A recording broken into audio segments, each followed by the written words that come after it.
6ನೇ ತರಗತಿಯಿಂದ ಈ ಆರ್ಟಿಫಿಷಿಯಲ್ ಇಂಟೆಲಿಜೆನ್ಸ್ಗೆ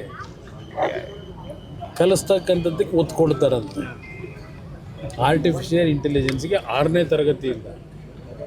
ಇವತ್ತು ನಾನು ಗೃಹ ಸಚಿವರಿಗೆ ಕೇಳಿದ್ದೆ, ನಿಮ್ಮ ಜಿಲ್ಲೆನಲ್ಲಿ ಇವತ್ತಿನ ಈ ಭಾಗದ ಮಕ್ಕಳ ಒಂದು ಶಿಕ್ಷಣಕ್ಕೆ ಎಷ್ಟು ಮಟ್ಟಿಗೆ ಒತ್ತು ಕೊಟ್ಟಿದ್ದೀರಿ? ಕಲ್ಯಾಣ ಕರ್ನಾಟಕದ ಹೆಸರಿನಲ್ಲಿ ಒಂದು ಅಭಿವೃದ್ಧಿ ನಿಗಮವನ್ನು ಮಾಡ್ಕೊಂಡಿದ್ದೀರಿ. ಆ ಅಭಿವೃದ್ಧಿ ನಿಗಮದಿಂದ ಎಷ್ಟರ ಮಟ್ಟಿಗೆ ಈ ಭಾಗದ ಮಕ್ಕಳ ಒಂದು ಬದುಕಿಗೆ ನಿಮ್ಮ ಕಾರ್ಯಕ್ರಮ ಇದೆ ಅನ್ನೋದಕ್ಕೆ ಇವತ್ತು ಮುಖಪುಟದಲ್ಲೇ ಒಂದು ಪ್ರಮುಖ ಪತ್ರಿಕೆಗಳಲ್ಲಿ ಶಾಲೆಗಳ ಪರಿಸ್ಥಿತಿ ಹೇಗಿದೆ ಅಂತಕ್ಕಂಥದ್ದನ್ನು ಒಂದು ದೊಡ್ಡ ಆರ್ಟಿಕಲ್ಗಳೇ ಇದೆ. ಇಂಥ ಪರಿಸ್ಥಿತಿಯಲ್ಲಿ ಸರ್ಕಾರಿ ಶಾಲೆಗಳನ್ನು ಇವತ್ತು ನೂರಾರು ವರ್ಷಗಳಿಂದ ಈ ರಾಜ್ಯದಲ್ಲಿ, ರಾಷ್ಟ್ರದಲ್ಲಿ, ವಿಶ್ವದಲ್ಲಿ ಆ ಸರ್ಕಾರಿ ಶಾಲೆಗಳಲ್ಲಿ ಓದಿದಂಥವ್ರು 40 ವರ್ಷ 50 ವರ್ಷದಲ್ಲಿ ಅಂಥ ಆ ಶಾಲೆಗಳಲ್ಲಿ ಓದಿದಂಥವರು ಇವತ್ತು ಹಲವಾರು ರೀತಿಯಲ್ಲಿ ದೊಡ್ಡ ಮಟ್ಟದಲ್ಲಿ ಬೆಳೆದಿದ್ದಾರೆ. ದೇಶಕ್ಕೆ ಹಲವಾರು ಕೊಡುಗೆ ಕೊಟ್ಟಿದ್ದಾರೆ. ಇವರು ಸ್ವಾತಂತ್ರ್ಯ ದಿನಾಚರಣೆಯಲ್ಲಿ ಭಾಷಣ ಮಾಡ್ತಾರೆ. ನೆನ್ನೆ ಅವರು ಏನು ಆ ಭಾಷಣ ನೋಡಿ, photo school system caught in a drop out trap. Kalaburagi photo ಇದು. ಈ ಶಾಲೆದ ಪರಿಸ್ಥಿತಿ ಏನಾಗಿದೆ ಅಂತ, ಮಕ್ಕಳು ಎಲ್ಲಿ ಕಲಿತಾ ಇದ್ದಾರೆ ಅಂತ ಒಂದು ಮಾತೆತ್ತಿದರೆ ಅದೇನೋ ಪಬ್ಲಿಕ್ ಶಾಲೆ ಮಾಡಿದ್ದೀವಿ, ಪಬ್ಲಿಕ್ ಶಾಲೆಗೆ ನಾವು ಅದು ಎಷ್ಟೋ ಸಾವಿರ ಕೋಟಿ CSR ಫಂಡ್ ಕೊಡ್ತೀವಿ, CSR ಫಂಡಿಂದ ಕಾಲೇಜುಗಳನ್ನು ಆ ಒಂದು ಪಬ್ಲಿಕ್ ಶಾಲೆಗಳನ್ನ ಇಂಪ್ರೂವ್ ಮಾಡ್ತೀವಿ ಅಂತ ಹೇಳಿ ನಾನು ಕಳೆದ 2 ವರ್ಷದಿಂದ ನೋಡ್ತಾನೆ ಇದ್ದೀನಿ. ಕಳೆದ 3 ವರ್ಷದಲ್ಲಿ ಪ್ರತಿ ವರ್ಷ 15,000 ಟೀಚರ್ಗಳನ್ನ ನೇಮಕ ಮಾಡ್ತೀವಿ, 15,000 ಶಿಕ್ಷಕರನ್ನ ನೇಮಕ ಮಾಡ್ತೀವಿ. ಈಗಲೂ ಹೊಸದಾಗಿ ಸರ್ಕಾರದಲ್ಲೂ ಪಾಪ ಮಂತ್ರಿ ಈಗಲೂ ಅದೇ ಹೇಳಿದ್ದಾರೆ, 15,000 ಶಿಕ್ಷಕರನ್ನ ನೇಮಕ ಮಾಡ್ತೀವಿ. ಎಷ್ಟು ವರ್ಷ ಬೇಕು? ಏನಿದೆ ಪರಿಸ್ಥಿತಿಗಳು? ಇವತ್ತು RSS ಬಗ್ಗೆ ನಂತರ ಚರ್ಚೆ ಮಾಡೋಣ. ಈ ಬಿಲ್ ತರೋದು ಅವೆಲ್ಲ ನೋಡೋಣ. ಮೊದಲು ಜನಗಳ ಪರಿಸ್ಥಿತಿ ಏನಿದೆ? ಇವತ್ತು ರಾಯಚೂರು, ಕಲಬುರಗಿ, ಯಾದಗಿರಿ ಮನೆಗಳಿಗೆ ಬೀಗ ಹಾಕೊಂಡು ಇವತ್ತು ಗುಳೆ ಹೊರಟವ್ರೆ. ಅವ್ರ ಪರಿಸ್ಥಿತಿ ಬಗ್ಗೆ ನೀವು ಚಿಂತೆ ಮಾಡಬೇಕು. ಸರ್ಕಾರದಲ್ಲಿ ಯಾವುದ್ರ ಬಗ್ಗೆ ಚರ್ಚೆ ಮಾಡಬೇಕು? ಇವತ್ತು ಹೈದರಾಬಾದ್ ಕರ್ನಾಟಕ ಭಾಗದಲ್ಲಿ ಕಲ್ಯಾಣ ಕರ್ನಾಟಕ ಅಂತ ಏನು ಹೆಸರಿಟ್ಕೊಂಡಿದ್ದೀರಿ, ಎಷ್ಟು ಹಳ್ಳಿಗಳಲ್ಲಿ ಇರ್ತಕ್ಕಂಥ ಕುಟುಂಬಗಳು ಬರಗಾಲದಿಂದ ಇವತ್ತು ಮನೆಗೆ ಬೀಗ ಹಾಕೊಂಡು ಎಲ್ಲ ಊರು ಬಿಟ್ಟು ಮಕ್ಕಳ ಶಿಕ್ಷಣಕ್ಕೂ ಏನು ಮಾಡ್ತಾರೋ ಗೊತ್ತಿಲ್ಲ. ಇವತ್ತು ಇಂಥ ಪರಿಸ್ಥಿತಿಯಲ್ಲಿ ಇರ್ತಕ್ಕಂಥದ್ದು ಏನೋ ಹೊಸ ಮಂತ್ರಿಮಂಡನೆ ಆದಮೇಲೆ ಇದು ಬರಗಾಲ ವೀಕ್ಷಣೆ ಕಳಿಸೋರಂತೆ. ಹೋದ್ರು ಯಾವುದೋ ಒಂದು ಹೊಲದಲ್ಲಿ ನಿಂತ್ಕೊಂಡ್ರು, ಒಂದು ಫೋಟೋ ತೆಗೆಸ್ಕೊಂಡ್ರು, ಪತ್ರಿಕೆಗೆ ಫೋಟೋ ಹಾಕ್ಸ್ಕೊಂಡ್ರು. ಇದು ಬಿಟ್ಟರೆ ಏನು ಮಾಡಿದ್ದೀರಿ?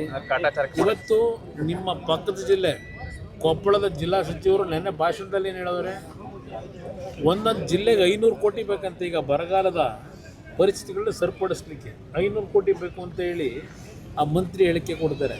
ನೆನ್ನೆ ದಿನ ಕೊಟ್ಟಿರೋದು ಸ್ವಾತಂತ್ರ್ಯ ದಿನಾಚರಣೆಯಲ್ಲಿ. ಇಲ್ಲಿ DC-ಗಳ ಅಕೌಂಟಲ್ಲಿ ಎಷ್ಟು ಇಟ್ಟಿದ್ದೀರಿ ದುಡ್ಡನ್ನ? ಒಂದೊಂದು ಜಿಲ್ಲೆ, ಒಂದೊಂದು ತಾಲೂಕು ಕುಡಿಯೋ ನೀರು 1 ಕೋಟಿ ಕೊಡ್ತಾರಂತೆ.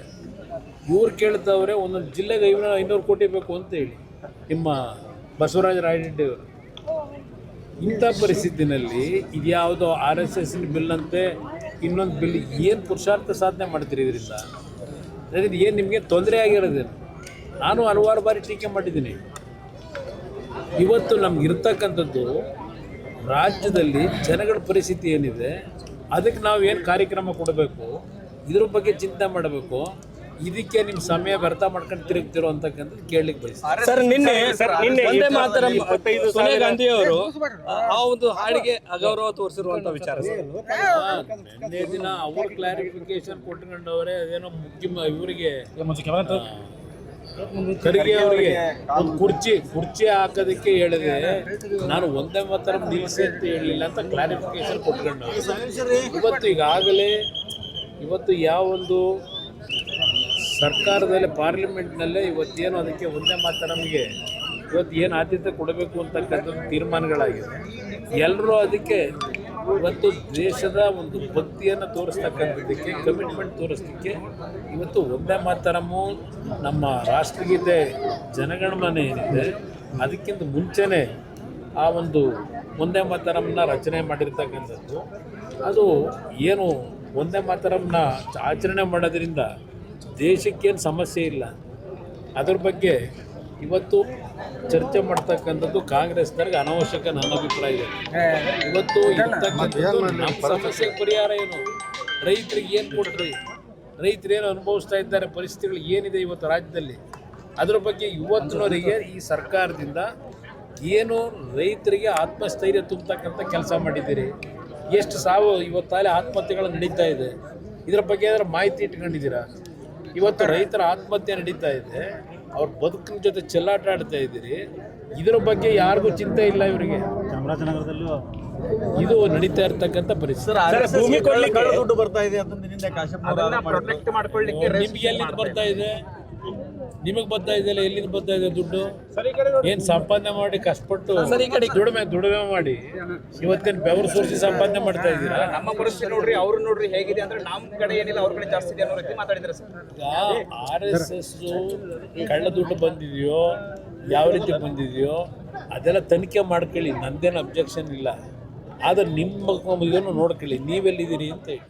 ವೀಕ್ಷಕರೇ, ಇಂತಹ ಹೊಸ ನ್ಯೂಸ್ ಅಪ್ಡೇಟ್ಸ್ಗಳಿಗಾಗಿ ನಮ್ಮ ಸೆಂಚುರಿ ಟಿವಿ ಚಾನಲನ್ನು ಸಬ್ಸ್ಕ್ರೈಬ್ ಮಾಡ್ಕೊಳ್ಳಿ. ನಿಮ್ಮ ಅನಿಸಿಕೆಗಳನ್ನು ಕಾಮೆಂಟ್ ಮಾಡಿ. ಹಾಗೆ ಈ ವಿಡಿಯೋ ಇಷ್ಟವಾದಲ್ಲಿ ಶೇರ್ ಮಾಡಿ. ಬದಲಾವಣೆ ಕಡೆ ನಮ್ಮ ನಡೆ.